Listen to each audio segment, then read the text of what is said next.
I don't know where to start. Alabama's got negative 13 yards rushing in the first half.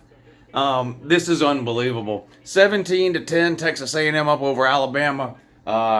Just went to halftime there. Vandy is about to score to tie things up with Florida. I might have been wrong on this one. Incomplete pass on 4th and goal. Well, not going to tie it up. But Florida 14, Vandy 7. I thought Florida was going to run away with that one. And they might still. It's 8.5 minutes to go in the second quarter, but close so far. Clemson and Wake Forest just went to halftime. 7-3. Clemson up on. What has happened to Clemson, man? And Wake Forest missed a field goal at the end of the first half. Would have made it 7-6. I don't know what's going on. Alabama can't run the ball to save their life, and that's just bad news for Alabama in general, but particularly against Texas A&M. 4 sacks Texas A&M has on Jalen Mildew already in this game. Look, there's no denying. If you let Jalen Mildew sit in the pocket and pick his nose, he makes a good throw 40, 50, 60 yards downfield. There's no question about it. Anything else, though, he's terrible at. The intermediate throws, reading a defense, you get any pressure on him at all, he's not any good. Texas A&M's doing a great job, too, by the way. Not just of getting pressure on Mildew, but keeping him in the pocket, collapsing the pocket from the outside in, preventing some of the big runs that he likes to do. But no running game for Bama, and unless that gets better in the second half, Bama's not going to win this game. Now, Texas A&M's not running the ball well either, but Max Johnson is just in a different galaxy when it comes to running a passing offense than Jalen Mildew is. And it's just absolute fact. Amazing punt return in that game by Aeneas Williams, or what's his name? Aeneas Smith? Anyway, whatever his name is for Texas A&M. 17-10, still anybody's game in the second half, but if you're an Alabama fan, you've got to be extremely alarmed about what you've seen in the first half here. Because if Alabama can't provide any type of a running game, Texas A&M is going to pin their ears back in the second half and get after Mildew, even more so than the first 4 sacks in the first half on Mildew. Thought he was supposed to be a mobile QB. I don't know. Texas A&M's had 7 sacks in each of their last 2 games. They're on pace to equal or eclipse that here. 17-10, Texas A&M up over Bama. Let's run through some other scores real quick, and then I'll give you some more thoughts on these games. But NC State has come back to take the lead over Marshall, 44-34. Still plenty of time left in that one. 14 minutes to go. All the ACC does is lose to Group of 5 teams. It's pitiful and sad, really. Washington State and UCLA. Dante Moore's thrown 2 interceptions in that game, or else UCLA will be winning. And the problem is, that's the story for UCLA. Their only loss was to Utah. They lost to Utah 14-7. First play of the game was a Dante Moore pick 6. Another pick 6 in this game to Washington State, and that's giving them the lead 10-9. Dante Moore's thrown 2 interceptions in the first half of that one. Florida State all over Virginia Tech, 22-3. That one just about to go to halftime. I was watching that game, but you could tell early in the first quarter that was going to be a bloodbath, so I turned it off once I realized Clemson was struggling with something called Wake Forest. Anyway, North Carolina all over Syracuse. Let's see, does that new guy have any catches? Let's look at the I was watching the North Carolina game, too. Turned it off for the same reason. Let's see, what am I looking for here? I want to see if that guy from North Carolina that they finally ruled eligible, does he have any catches today? 2 catches for 12 yards. So they're working him in slowly. I expect him to become more a part of that offense, though, now that he's eligible. You got to think, he probably wasn't practicing much with the ones because he was ineligible. I expect him to start to play better here every single game that goes by for North Carolina.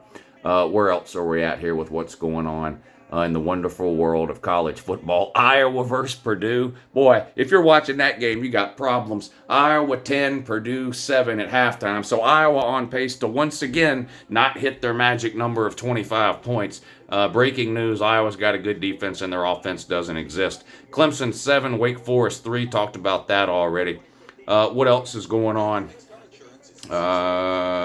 Not much. That's about it for the games that are on now. The Texas-Oklahoma game is the game of the year so far in college. An unbelievable game. If you know somebody that's not a college football fan and you've been trying to get them interested in college football, find a replay of today's Texas and Oklahoma game, sit them down and make them watch that game. They'll instantly be hooked.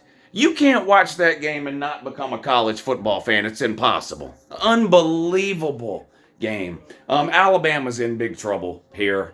And honestly, they're probably in big trouble for a couple of more games down the road here. Jalen Mildew, it's hard to believe that Alabama has gotten to the point they have with the quarterback. I feel like we've kind of beat that into the ground, talking about it nonstop. But when a big game comes up like this one on the road at Texas A&M, it becomes so glaringly obvious that you almost feel like you have to bring it back up again. He hasn't played terrible. I mean, he's 8 of 14, so barely over 50%, 161 yards with a touchdown and no interceptions. I mean, if he could give you that, you'd probably say, okay. Again, the problem, when Alabama can't run the ball at all, it just really limits what Mildew can do. He's his best off of play action and deep shots, and yeah, he's hit a couple of those in this game, but I got to look at these stats again. I had to have looked at these stats wrong. No, Jace McClellan has 7 yards rushing in the first half. Roydell Williams, 4 yards rushing. That's 11 yards. Mildew, minus 24 yards. So negative 24 plus 11. That's 13. That's negative 13 yards rushing in a half of football for the University of Alabama. And I feel compelled to remind people, this was supposed to be murder ball. We were supposed to be afraid of this Alabama offensive line and this running game.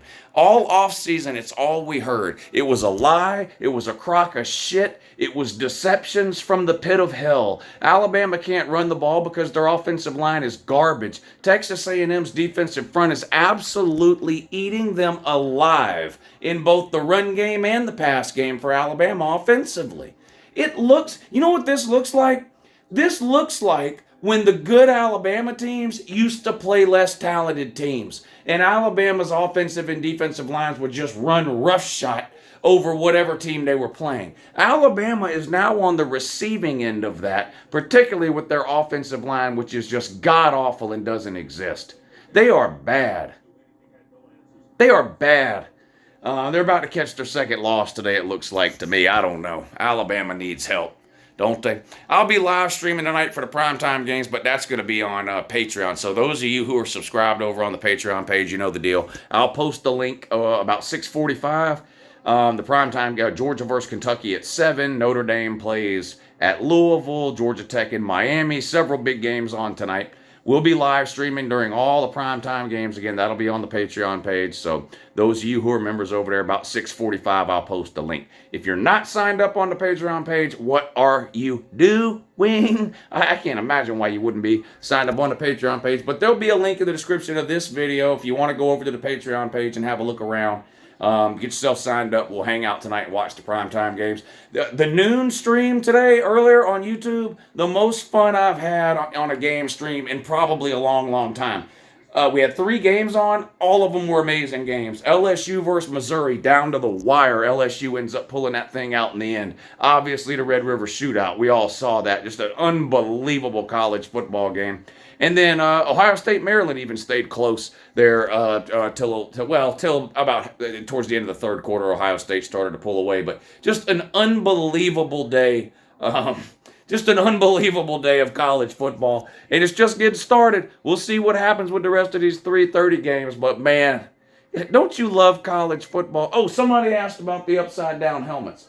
Again, I only turn helmets upside down when a fan from that team asks me to, and they have to tell me, okay, what are the parameters for me to turn it back the right way? And it has to be something that makes sense. It has to be something within reason, something within reach. We can't just have half the helmets turned upside down forever. So the 2 that are upside down right now, and again, this came from fans of these teams, so this wasn't me. This wasn't, don't be mad at me. Don't shoot the messenger.